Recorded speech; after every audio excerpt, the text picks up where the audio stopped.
Nord-Ouest Magazine, le nouveau magazine régional et urbain, vous présente Eurorégio.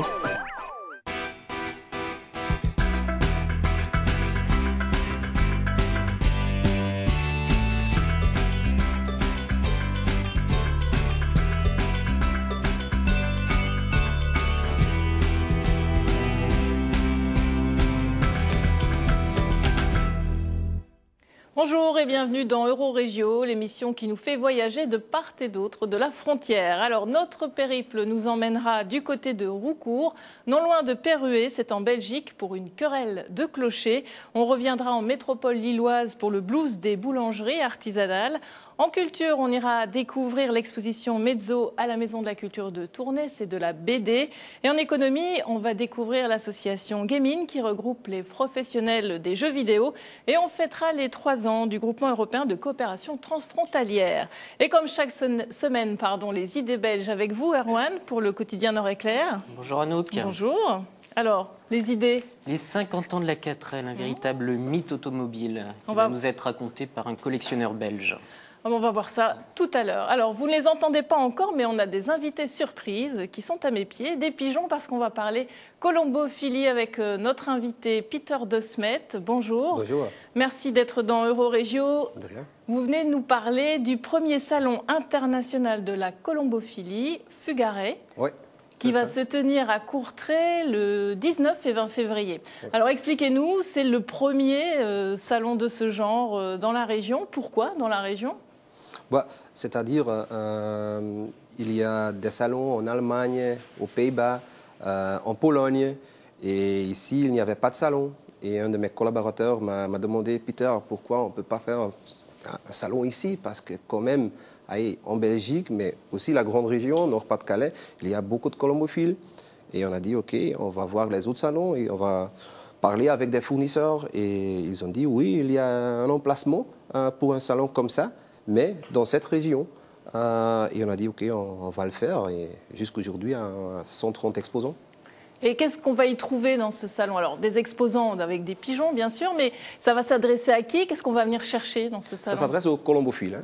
Il y a, d'un côté, il y a les stands producteurs, c'est-à-dire les fournisseurs des aliments, des fournisseurs de logiciels, de stations d'élevage, etc. Tout ce qui a un colombophile qui a besoin. Mais à côté de ça, il y a les colombophiles qui vendent les pigeons. Et des colombophiles belges, mais aussi des colombophiles français. Et ça, donc vous parlez d'un salon international, donc ça veut dire qu'il y a à la fois des exposants belges, français, d'Allemagne. Oui, d'Allemagne, de Pologne, d'Espagne, d'Italie. Des Néerlandais aussi. Des Néerlandais aussi, oui, c'est ça. Mais c'est très intéressant. Mais ce n'est pas seulement le salon. On a aussi un programme annexe avec des remises de prix, avec des forums, avec une ouverture, avec entre autres M. de Souza, président de la FCF ici en France. Alors, ça va être très intéressant. Oui, vous attendez beaucoup de nordistes aussi, on imagine. Oui, parce qu'en Belgique, il y a environ 30-35 000 colombophiles. En France, et surtout dans cette région, on a 10 000, 14 000 visiteurs potentiels colombophiles.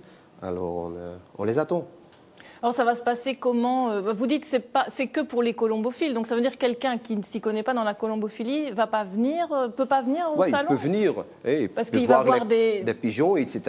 Mais c'est vraiment pour faire lobby, pour jouer avec les pigeons qu'on visite. Vous connaissez ce genre de salon? C'est la première fois que vous l'organisez? Vous êtes déjà allé ailleurs voir comment ça fonctionnait dans d'autres pays? Oui, j'étais en Pologne, j'étais aux Pays-Bas, en Allemagne. C'est fou, à 9 h, quand ça ouvre, ils attendent 2-3 000 visiteurs pour entrer. Non. Et qu'est-ce qu'ils viennent chercher? Des conseils, des discussions Ce qui attire les gens, ce sont les pigeons. La nourriture, on trouve dans tous les magasins. Oui. Mais les pigeons, et certainement des pigeons des colombophiles reconnus comme Mildenais, comme Ginoclic, mais aussi comme Philippe Hugues de la France, ils attirent du monde. Ils veulent vraiment acheter ces pigeons pour jouer avec. On vient acheter, en fait, c'est ça. On vient acheter, principalement. Oui, Erwan. Quand vous dites on va jouer avec les pigeons, c'est-à-dire qu'il va y avoir des démonstrations? Comment ça va se passer? Pas vraiment des démonstrations, ils sont là comme ils sont ici. Ils sont là, comme ça. Mais en fait, c'est ça, on vient acheter, quoi. On vient faire ses achats pour les courses futures ou ce genre de choses. Quoi. Donc c'est le principe. Ok, merci Peter. Donc moi je rappelle, c'est le 19 et 20 février. À Kortrijk Expo, donc c'est de 9h à 17h et 9h 16h quoi, le dimanche, donc samedi dimanche, on donne rendez-vous à nos téléspectateurs, colombophiles ou pas, puisque effectivement ceux qui sont intéressés par faire un tour et découvrir les pigeons, ils peuvent également venir, n'est-ce pas? Bien sûr. Voilà, merci beaucoup. On va retrouver après vous, Peter de Smet, vous allez donner votre place à des colombophiles de la région, mais on va voir ça après. On va d'abord rejoindre l'équipe de Transactua pour l'actualité des régions. Welkom in Transactua au sommaire cette semaine. Communicatieproblemen tussen Vlaamse administratieve diensten en Franstalige inwoners, les artisans boulangers menacés de disparition à Lille en een klokkenoorlog in het dorpje Roucourt.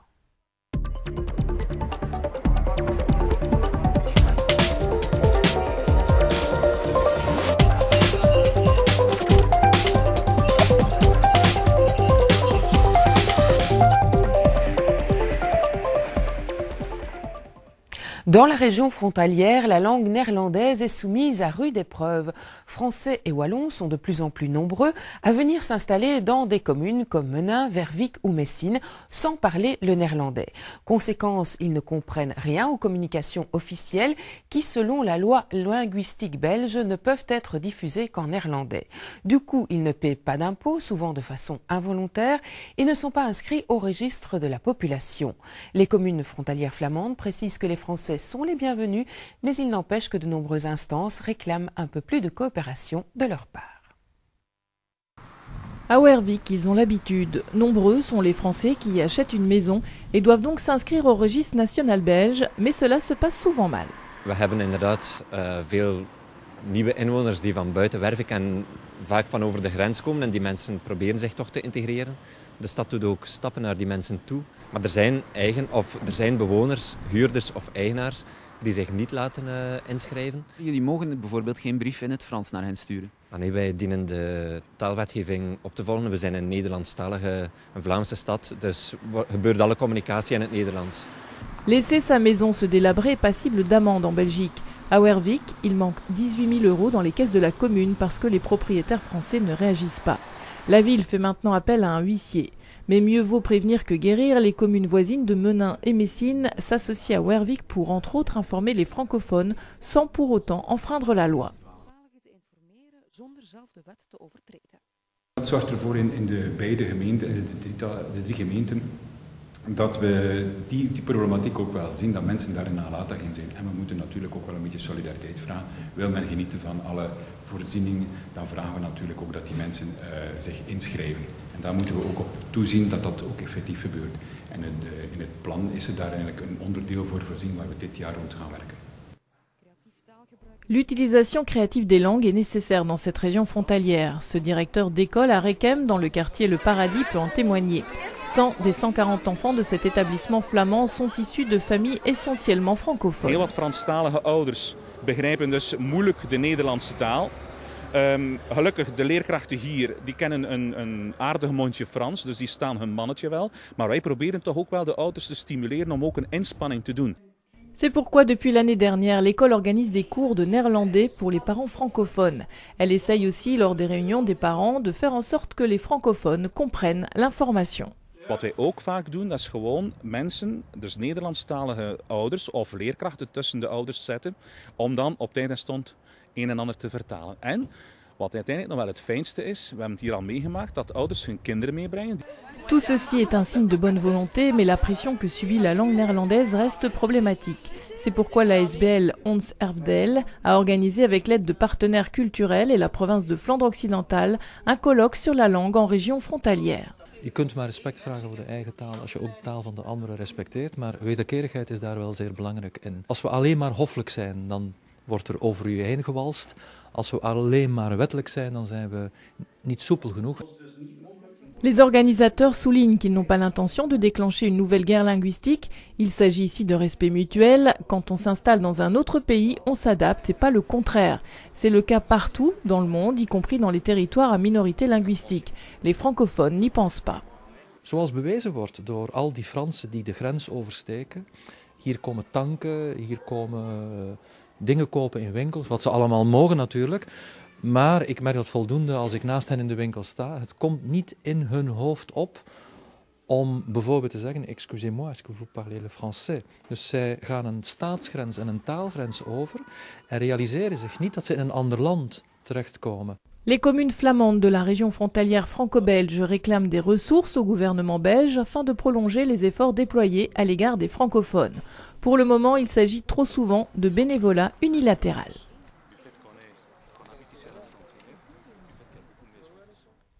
Et en Wallonie aussi, les communes connaissent des problèmes similaires avec leurs résidents français qui omettent souvent de payer leurs taxes locales. Het bakkersberoep wordt bedreigd in de regio Rijssel. Sinds september vorig jaar hebben verschillende warme bakkers hun winkel moeten sluiten.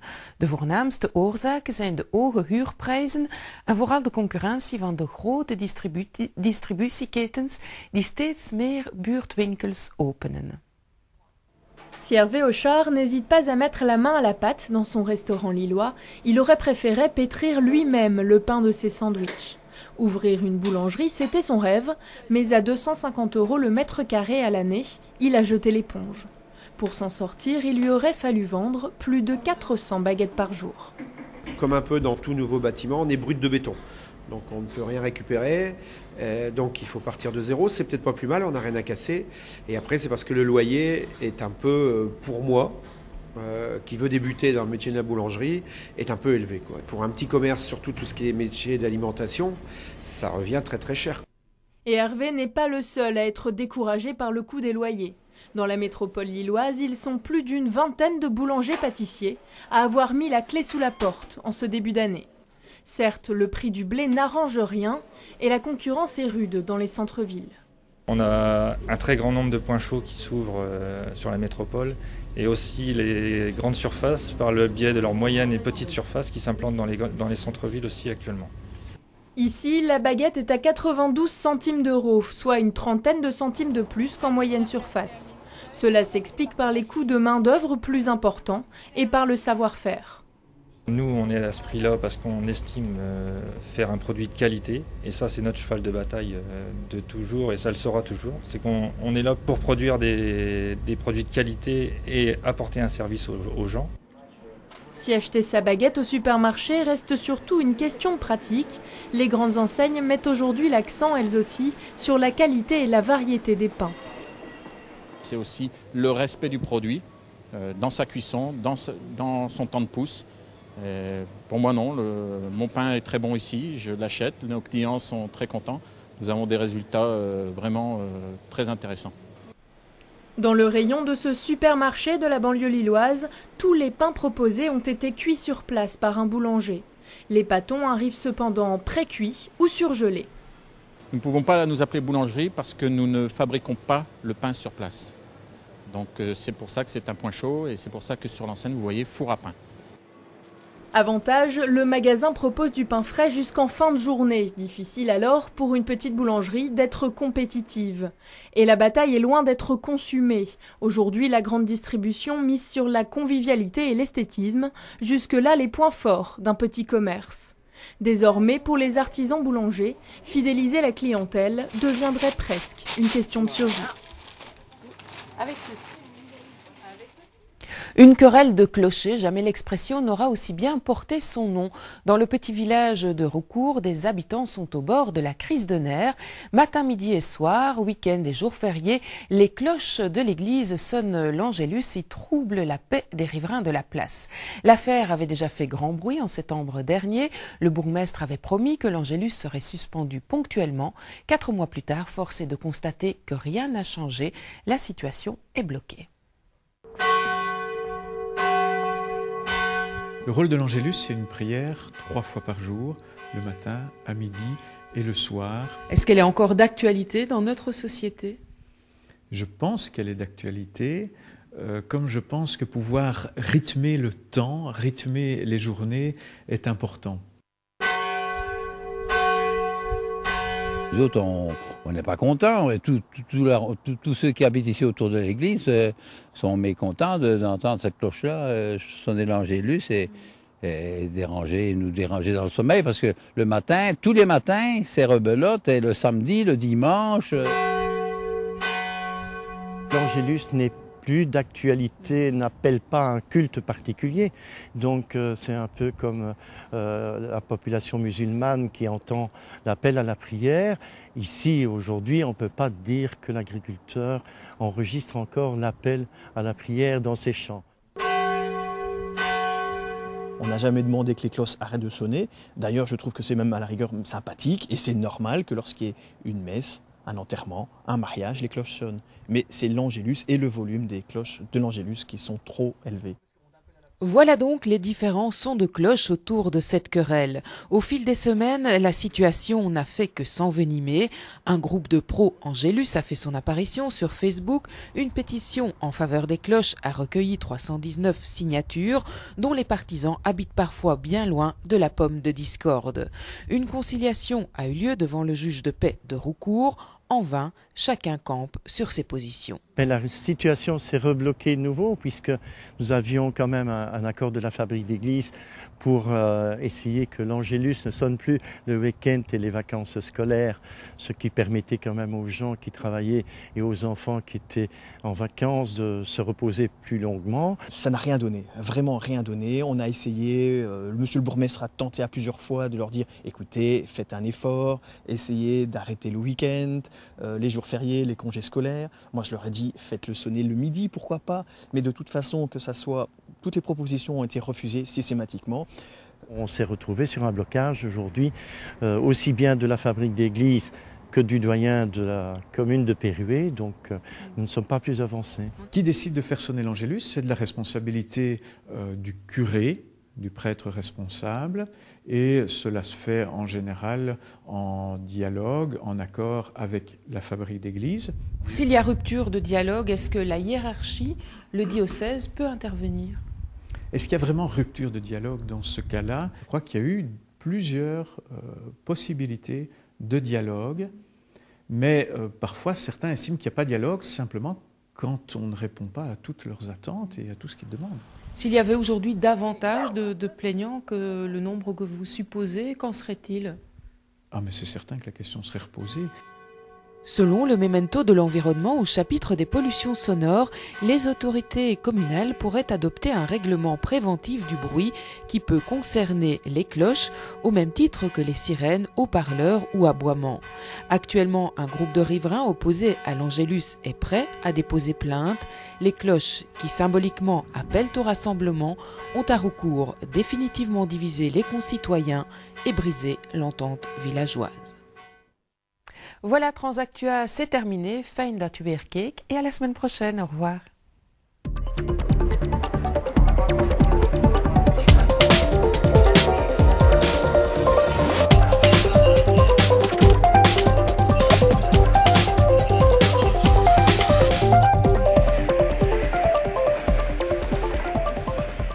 Toujours dans Eurorégio, on parle colombophilie. On a de nouveaux invités, alors Marcel Demulder et puis Gérard Arpin. Merci d'être là. Donc vous êtes colombophile, vous avez aussi d'autres fonctions, mais principalement colombophile. Alors pour l'un, 80 pigeons, pour vous Marcel, et pour vous Gérard, 200.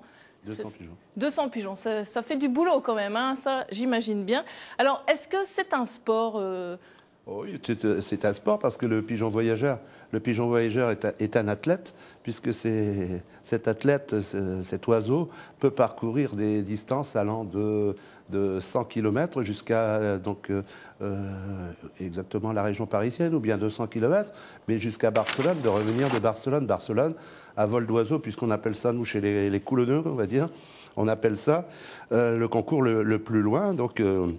c'est 1000 et quelques kilomètres que le pigeon, peut faire cette distance. Pour revenir chez lui, à son habitation, comme on pourrait dire. Voilà. Alors la colombophilie, c'est aussi une saison, ça démarre quand et ça s'arrête quand? Alors la colombophilie, ça commence en règle générale dès le bon temps, c'est-à-dire au printemps, au début du printemps. Donc ça va démarrer ici pour la région de Lille.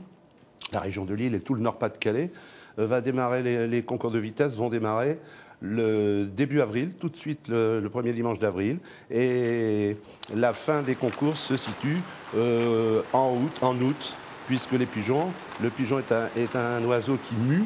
Donc il fait sa mue complète après le mois d'août, donc vous ne pouvez plus jouer avec les pigeons puisque la mue est en route et on arrête donc la saison à ce moment-là. Là on est en train de voir un lâcher de pigeons à l'antenne. Et alors vous augmentez les distances au fur et à mesure de la saison, hein, c'est bien ça? Alors oui, tout à fait, mais il y a des spécialisations, il y a des gens qui sont spécialisés en concours de vitesse allant jusqu'à en gros 200 km. Ensuite des concours de demi-fond qui vont de 200 à 400 km, grand demi-fond. Et ensuite on part au fond avec des concours de fond avec plus de 500 km, 600 km. Et ensuite, on appelle ça le grand fond, ce sont les marathons. Ce sont les concours à portée de 700, 800, voire jusqu'à 1000 km, comme je vous le disais tout à l'heure. Alors vous, Marcel, vous vous occupez du demi-fond, hein, justement, on vient de parler de ça. Qu'est-ce qu'il y a comme exigence quand on est colombophile? En fait, il faut être là tout le temps, j'imagine. Normalement, parce que ça dépend des colombophiles aussi, il y en a tout le monde. Mais l'exigence, déjà, c'est de la propreté des pigeonniers, ça c'est sûr, l'hygiène. Le soin, donc nettoyer les pigeonniers tous les matins, pendant une lâcher de pigeons. Donc on n'est pas obligé de lâcher nos pigeons comme beaucoup pensent que les pigeons ils salissent et tout ça. Non, nous les pigeons colobophiles, les pigeons voyageurs, ils sont lâchés environ 3/4 d'heure, 1 heure du matin, et après on les appelle, ils reviennent manger, ils sont enfermés jusqu'au soir. Donc on ne salit rien du tout. C'est pas comme les pigeons de clocher, c'est déjà une chose. Donc il y a ça. Pendant qu'ils volent, il y a le nettoyage. Après, il y a maintenant, avec les maladies, il faut les vacciner. C'est aussi un travail, de se faire vacciner un par un. C'est fini. C'est vous qui faites ça aussi? Donc, c'est nous, pour l'instant. Parce qu'avec les problèmes qu'il y a, maintenant, ça va bientôt peut-être un jour. Ce sera un petit peu ennuyeux, et puis un petit peu plus onéreux en plus, parce que là, il faudra faire venir un vétérinaire qui viendra, mettons, en société. Ça se fait déjà en Belgique, en Hollande aussi d'ailleurs. Et là, c'est lui qui piquera nos pigeons. Et bon, ce sera autant du pigeon, ce sera toujours un peu plus cher, bien entendu. Parce que c'est un sport. On ne peut pas dire que c'est un sport qui revient cher pour les pigeons, c'est pas vrai. Question de nourriture, tout ça, ça revient pas trop cher. C'est les à côté, c'est surtout les vaccins.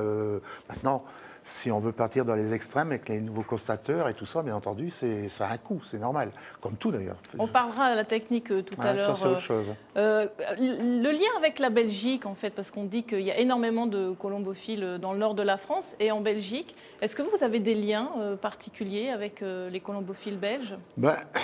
Comme j'expliquais tout à l'heure, moi personnellement, je suis juste à la frontière. Donc, j'ai beaucoup d'amis belges qui habitent à l'autre côté de la frontière, ce qu'à dire l'autre côté du pavé, ni plus ni moins. Donc ils viennent, quand on fait les dressages, ils viennent boire un verre, ils mettent leurs pigeons. Ça revient moins cher encore chez nous en France qu'en Belgique, parce qu'en Belgique, rien que l'histoire des bagues, ça coûte le double du prix d'en France. Nos dressages également coûtent moitié prix que les prix en Belgique pour même un simple dressage. Donc ils viennent souvent chez nous. Et après, à part ça, quand on se côtoie vraiment, c'est les grands concours internationaux, comme Gérard vient de dire, sur les grands concours sur Barcelone, sur Pau, Dax, tout ça. Donc là, on se voit pour des enjeux. Pour les enjeux des pigeons et tout ça. D'accord, mais on sent bien qu'il y a une convivialité quand même entre les colombophiles belges et français. Merci pour ces explications, on y reviendra tout à l'heure, mais d'abord on va aller à la Maison de la Culture de Tournai dans le cadre de la 9e édition du Festival d'Hiver Rock. La Maison de la Culture propose une exposition sur l'auteur de BD Mezzo. C'est à découvrir à l'Espace-Bis. Mezzo est sans conteste une influence pour la nouvelle génération de dessinateurs et d'illustrateurs. Il en est une en tout cas pour Greg Van Laken et pour beaucoup des artistes qui ont fréquenté l'Espace-Bis depuis sa création il y a 10 ans. L'occasion d'un entretien entre les deux hommes qui partagent ce goût pour l'art que beaucoup appellent alternatif, mais que préfèrent nommer populaire. La question, par rapport à cette expo Espace-Bis, quelque part tu nous fais un beau cadeau parce qu'il y a au moins, sans vouloir te vieillir ou quoi, mais il y a au moins 20 ans là, à peu près de carrière qui sont présentés. Et donc justement, toi, comment, avec tout ce qui va être mis au mur, comment tu ressens ça maintenant si tu regardes un peu en arrière, tu regardes un peu tout le travail que tu as fait? Est-ce qu'il y a des choses qui seront présentées que tu n'assumes plus du tout? Est-ce qu'au contraire, tu continues à revendiquer, comme au moment où tu les as fait, ces choses-là? Un jour, on m'a posé une question, c'est le dessin que vous préférez de ce que vous avez fait, comme si et j'ai répondu, celui que je suis en train de faire. Et le dessin que vous détestez le plus, celui que je viens de terminer. En 1989, Mezzo rencontre le scénariste Pyrrhus. De leur union macabre naîtra Les Désarmés, Deux Tueurs ou Le Roi des Mouches, des monuments dans le monde de la bande dessinée. Tous deux, inspirés par la culture américaine, ils en reprennent les codes et on pense indéniablement au monde noir et pessimiste de Bret Easton Ellis ou Chuck Palahniuk. Le Roi des Mouches, qui vient justement d'être traduit aux États-Unis aux éditions Fantagraphiques, et le journal Le Times l'a classé dans les 10 meilleures bandes dessinées de l'année. Une reconnaissance inespérée pour Mezzo. Les gens qui travaillent dans ce but essentiel de se faire reconnaître prennent le mauvais chemin. Il faut avoir envie de travailler si on a envie de travailler, si on a envie d'avancer pour soi déjà, et pour les gens qui nous lisent, et tout, etc. Reconnaissance, on verra. Je veux dire, déjà, il y a une petite, je sais pas, vous êtes... Télévision belge. Télévision belge, c'est déjà très très bien.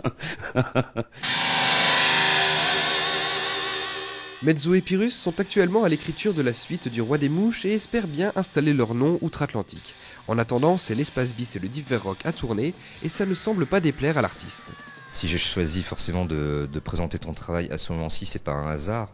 C'est qu'il y a un lien qui est forcément évident, je crois, avec toute la culture rock.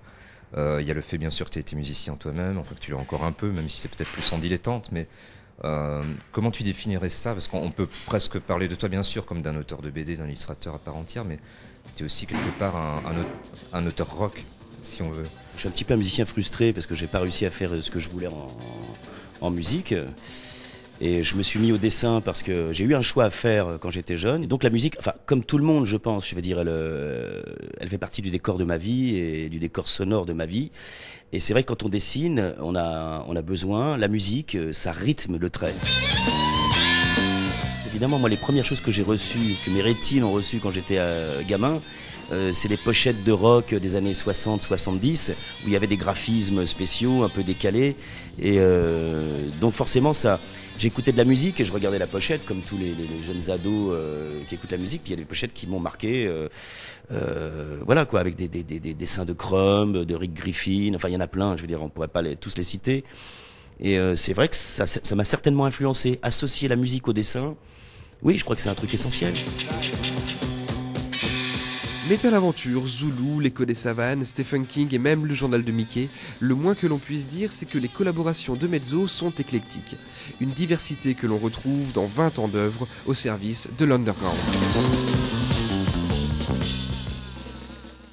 On vous l'annonçait dans le début d'émission, on va parler 4L avec notre ami Erwan. Alors Erwan, cette 4L, est-ce qu'elle va devenir une voiture de collection ? En tout cas, elle en prend le chemin. C'est déjà un objet, une voiture qui devient assez mythique, qui titille l'imaginaire collectif. C'est la 4L de Danny Boone dans Rien à déclarer. C'est la 4L humanitaire du 4L Trophy qui vient de partir pour une nouvelle édition. Et pour nous en parler, nous sommes allés voir un fou de voiture en Belgique, Yvan Mailly. Une passion qui se transmet de père en fils, la voiture chez eux, puisque le papa, Guylain Mailly, c'était quelqu'un qui était vendeur de voitures à Gand. Un jour, il achetait une Ford T qu'il démonta et restaura. Et c'était le début d'une grande collection qui compte aujourd'hui 1 millier de véhicules historiques qu'on peut voir à Mailly Mobile à Leuze-en-Hainaut et à Autoworld à Bruxelles. Alors pour Yvan Mailly, la 4L, c'est une véritable révolution dans l'histoire de Renault. C'est un moteur 4 cylindres, elle est conçue pour 4 personnes, robuste, pas très cher. C'est une traction avant, la première chez Renault en véhicule de tourisme. Elle date de quand exactement ? 1961. Elle a été produite jusqu'en 92. Une forme cubique, très pratique pour son coffre. Elle pouvait même servir à transporter des pigeons. Forte hauteur sous plafond. Elle était adoptée par la gendarmerie, les PTT. On pouvait conduire avec le képi, les artisans. Et au total, elle s'est vendue à 8 millions d'exemplaires. C'est une voiture extrêmement vendue dans l'histoire de l'automobile française. Voilà. Et alors cette 4L, bon, la voiture, mais aussi elle pouvait servir à autre chose, quoi. Alors, on pouvait l'aménager. Alors c'est extraordinaire. On retrouve ça dans des livres spécialisés sur l'histoire de la 4L. Il y a eu des 4L amphibies, il y a eu des 4L qui ont servi aux marchands de glace. Elle a été transformée. Il y a eu une 4L qui a fait le Paris-Dakar avec un moteur de R5 Alpine. Donc elle a connu une histoire extraordinaire et on la redécouvre un petit peu au travers du film de Danny Boone également. Et donc elle fête ses 50 ans cette année. Voilà, merci Erwan. Donc je rappelle qu'on retrouve ces informations dans le Nord Éclair, la page Belgique, le dimanche. Merci beaucoup. Alors, je ne sais pas s'il y a une 4L en forme de pigeonnier, hein, je crois pas. Moi, je n'en connais pas. Et vous, Erwan, vous avez... Non, mais visiblement, ça servait ça servait à transporter les pigeons, hein, c'était pratique. Pour faire nos propres entraînements, les colobophiles, ceux qui avaient une 4L, c'était hyper pratique pour faire le lâcher de pigeons. On n'avait même pas besoin. On levait le haillon, on ouvrait le panier, les pigeons partaient. Hop. Voilà. Donc ça, c'est fini. Alors, on va revenir, donc on a parlé un peu de ce sport, on va revenir un peu plus sur la technique. Voilà, on va parler des bagues que l'on met aux pigeons. Donc, dès la naissance, après 6 jours, c'est ça? 6-7 jours, oui. 7 jours, vous avez donc un exemplaire ici de la bague, la petite bague jaune, là, qui est une bague matricule. Ouais. Alors, la bague matricule, donc nous baguons les pigeons vers 6-7 jours, quoi, dès qu'ils sont en âge d'être bagués. Cette bague, il la conserve à vie. Elle correspond donc à un certificat de propriété qui nous est... c'est la carte d'identité. C'est la carte d'identité du pigeon. Hein, puisque chaque colombophile est licencié dans une association colombophile qui elle-même dépend d'une association qui s'appelle la Fédération colombophile française qui se situe à Lille. Donc ça, c'est la bague matricule portée à vie. Et juste à côté, voilà, celle-là, vous avez ce qu'on appelle maintenant, vous savez que lors des concours, nous mettions des bagues de caoutchouc aux pigeons voyageurs. Et cette bague caoutchouc, au retour du pigeon, elle était enlevée. Et on la mettait dans un constateur en style ancien modèle. Il y en a plus, j'en ai pas ici, mais où on constatait, c'est une pendule quoi, qui marquait l'heure, la minute et la seconde sur une bande ou sur des cadrans. Et ce qui remplace, c'est ce style d'appareil. C'est de l'électronique. On est dans l'électronique. Là, vous êtes en plein dans l'électronique. C'est-à-dire que le pigeon, avant, le pigeon, on lui met une bague en caoutchouc, il y a un constateur qui est plombé. Voilà. Donc le pigeon s'en va, c'est parce qu'il y a beaucoup de gens qui pensaient qu'on pourrait faire un pigeon va porter un message à madame et puis que le pigeon va revenir. Et si là, non, c'est faux ça. Hein, le pigeon, il va être lâché pour retourner à son pigeonnier. Donc chaque distance du pigeonnier, au lieu de lâcher, est faite par colombophile. C'est-à-dire, on n'a pas tous la même distance automatiquement. Oui. Hein, donc là, maintenant, ça va très vite, avec le GPS, on met les coordonnées, automatiquement, on a la distance du lieu de lâcher à la trappe du pigeonnier. Donc, le pigeon, il s'en va avec une bague caoutchouc à sa patte. Enfin, alors seulement, avant, c'était comme ça. Encore maintenant, d'ailleurs, parce que tout le monde n'a pas l'électronique. On met une bague caoutchouc qui est numérotée, qui est sur la feuille de jeu, qui correspond au numéro de la bague matricule. Ces pigeons, ils s'en vont dans les paniers en camion, donc sur le lieu de lâcher. Et ils reviennent. Et quand ils reviennent, automatiquement, on les dépêche, on enlève la bague, on le met dans le constateur, on tourne, l'horloge, elle marque l'heure, la minute et la seconde. Après, c'est plus qu'une règle de 3, on calcule la distance par le temps qu'il a mis sur le parcours, vitesse minute, c'est le premier, bien entendu, qui était le plus vite, qui passe en tête. Tandis que maintenant, avec l'électronique, c'est un gros avantage. Surtout, moi je dis toujours, surtout pour les personnes âgées, personnes un petit peu handicapées. La seule chose qu'il faut faire, c'est prendre le matricule, enregistrer le numéro de la bague matricule sur cette bague clip. Voilà. Donc c'est enregistré à la maison et à la société. Quand ils viennent à la société avec leur pigeon, ils passent à l'appareil pour faire démarrer la constatation. Et le pigeon, donc il ne faut plus de bague caoutchouc. Quand le pigeon il revient à la maison, il passe, on appelle ça des Spoutniks, mais dans une entrée qu'il ne peut pas passer à côté. Hein, il rentre dans ce machin-là, là il y a une plaque en dessous. Ce pigeon passe sur la plaque, c'est enregistré. On ne doit plus attraper le pigeon pour le prendre. C'est formidable pour les jeunes surtout. Ça, c'est sûr, il faut dire ce qu'il y a. Alors justement, il ne nous reste plus beaucoup de temps. Je voudrais savoir, est-ce qu'il y a des jeunes à la reprise de la colombophilie? Parce que souvent on dit que c'est des personnes plus âgées. C'est un peu difficile, on a des gros problèmes. Il y a une question financière, bien entendu, hein, ça c'est certain. Et une grosse question, moi j'ai eu un jeune la semaine dernière qui est venu me voir, a dit mon papa il veut pas, mais c'est surtout les voisins qui ne veulent pas. On a une question de voisinage. Maintenant, quand on veut mettre un pigeonnier dans un jardin, il faut vraiment être bien avec ses voisins, parce que ça dérange toujours tout. Maintenant, tout dérange tout le monde maintenant. Alors, donc c'est plus compliqué. C'est beaucoup plus compliqué. Hein, si on fait un grand pigeonnier, il faut déjà un permis aller à la mairie pour avoir un permis aussi. Plus de 20 mètres carrés, il faut un permis. Donc c'est un petit peu le problème. Merci messieurs pour ces explications. Alors maintenant, nous, on va découvrir l'économie transfrontalière. On commence avec l'association Game-In, qui regroupe les professionnels des jeux vidéo dans le but de fournir un service de qualité aux clients. C'est un reportage de Maxime Cuvillier. Ça peut paraître étonnant, mais le Nord-Pas-de-Calais est l'une des régions les plus actives dans le domaine du jeu vidéo. Elle compte 600 emplois dans le secteur et des entreprises poids lourds comme le studio Ankama et son célèbre jeu Dofus. Pour se rendre compte de ce dynamisme, on visite le studio de Supinfogame. Cette école, créée en 2001, forme au métier du jeu vidéo. Au fil des années, elle s'est vite imposée comme une référence. C'est une région qui est très dynamique et ça c'est un vrai plaisir en fait de se rendre compte qu'il y a véritablement une volonté de Valenciennes, mais de la région Nord-Pas-de-Calais, de se positionner sur les métiers du jeu vidéo. Il y a une association qui s'appelle Game-In, auquel Supinfogame participe, et une volonté réelle en fait d'être très actif dans ce domaine. Game-In comme Game Industry North. Cette association regroupe tous les acteurs du jeu vidéo en Nord-Pas-de-Calais et en Belgique. Ils sont une vingtaine, développeurs, éditeurs, accessoiristes et parmi eux, le studio Buke. Pour ce studio indépendant, créé par des anciens de Supinfogame, Game-In, c'est comme un immense réseau. Ça nous a permis de rencontrer les acteurs dans le monde du jeu, mais à différents niveaux. Des grosses boîtes qui travaillent à toutes les échelles, programmeurs, graphistes et qui créent leurs propres jeux, mais aussi des agences de communication qui vont être spécialisées dans la communication sur iPhone par exemple. Ça va être de rencontrer aussi des membres de boîtes, de boîtes internationales. Des grosses boîtes donc, qui ont une branche en France, mais qui ont aussi tout un réseau de contacts à l'international. Ça permet vraiment de s'étendre en fait.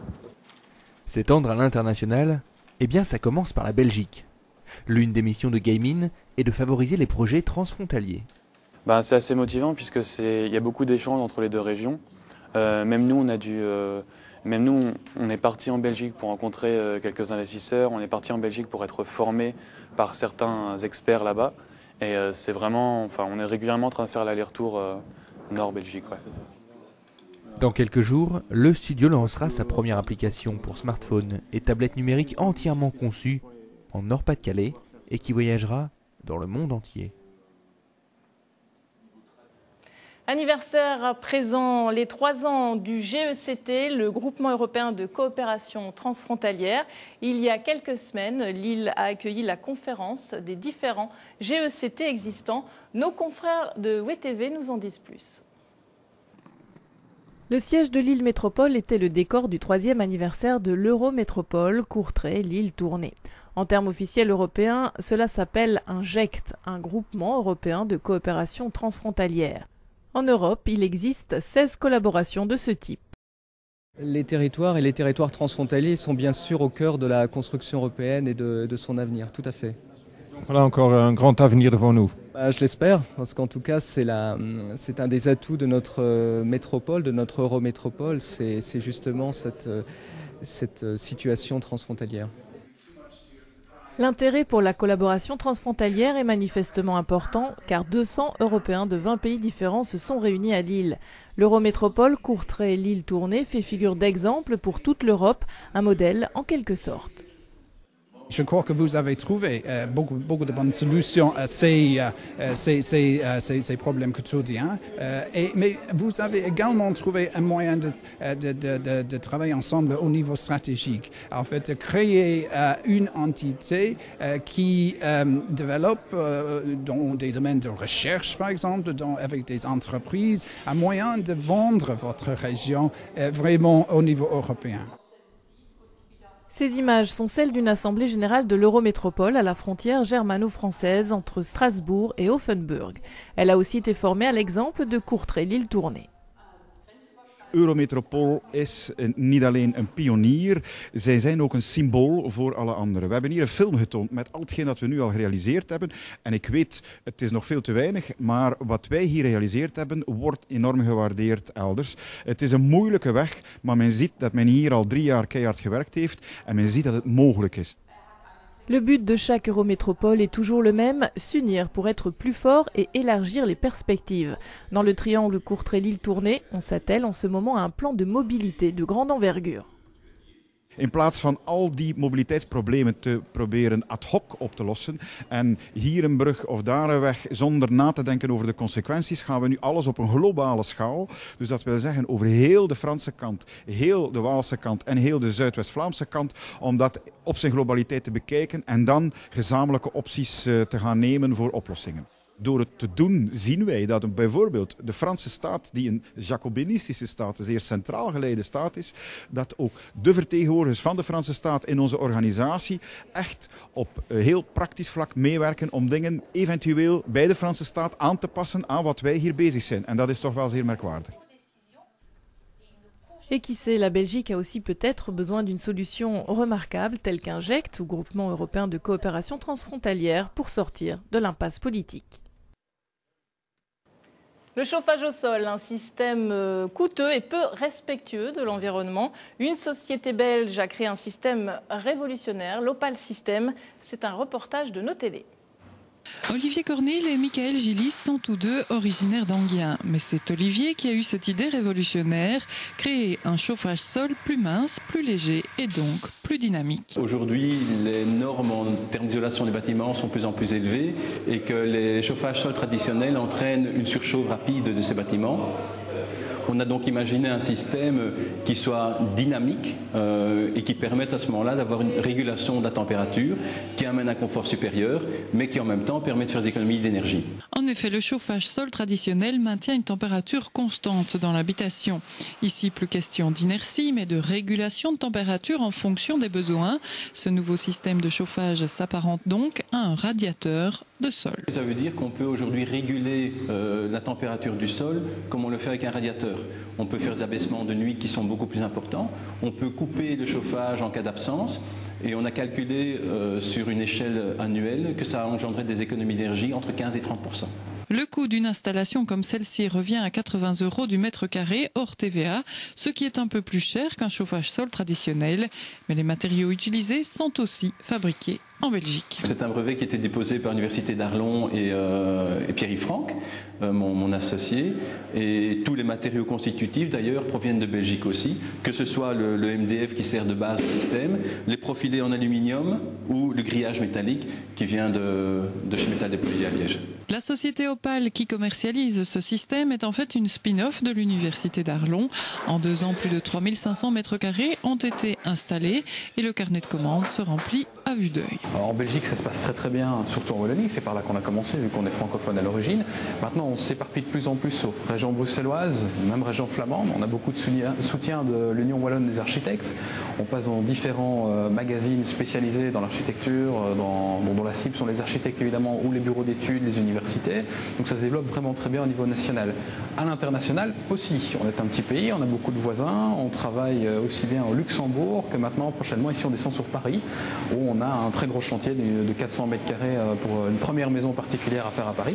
C'est quand même un beau chantier. Bref, la société a de belles perspectives devant elle et si ce marché de niche se développe bien, l'entreprise devrait engager du personnel. Voilà, c'est la fin d'Eurorégio. Merci Erwan. Merci Anouk. On fêtera les 50 ans de la 4L. Merci Gérard et merci Marcel. Et puis je voulais aussi remercier les 3 pigeons qui sont là, qui ont été vraiment très très sages. Tout leur maître. Hein. Tout leur maître, voilà. Vous avez compris. Hein. Non, effectivement, on ne les a pas entendus. Pas de roucoulement. Merci à ces 3 oiseaux. Alors, je vous rappelle, le salon Fugaré, donc on en a discuté tout à l'heure avec Peter De Smet, c'est le 19 et 20 à Kortrijk Expo. Eurorégio revient la semaine prochaine. Au revoir.